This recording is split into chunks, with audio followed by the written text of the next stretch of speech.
case briefs, and so much more. LSData's got what you're looking for. In 1997, the Supreme Court of New Mexico heard the case of State v. Johnson. This trial revolved around the contentious issue of admissibility of a victim's prior sexual conduct in a rape prosecution. Centered at the heart of this legal tug-of-war was the defendant, Richard Johnson, accused of rape. Crucial to Johnson's defense was evidence related to the victim's past sexual conduct. Its introduction intended to underscore the argument that the sexual activity had been consensual. However, a significant legal roadblock called the Rape Shield Law opposed the entry of this evidence into court. The law primarily prohibits the disclosure of a victim's past sexual conduct unless it passes stringent conditions of relevance and lack of prejudice towards the victim.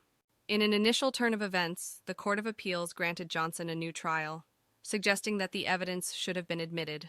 This decision was linked to the assertion that the lower court had erred in their verdict in excluding the evidence.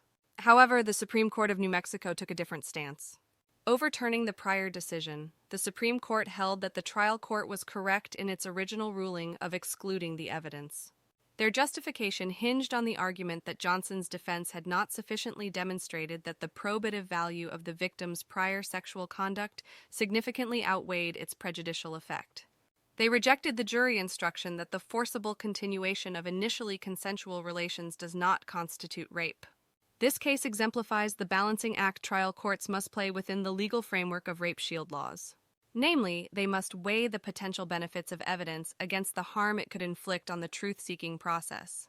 Consequently, the Court of Appeals' order for a new trial was deemed erroneous, leading the court back to address the remaining issues raised by Johnson. Case briefs, and so much more. LSData's got what you're looking for. Visit lsd.law, elevate your mind. Leave the stress of class.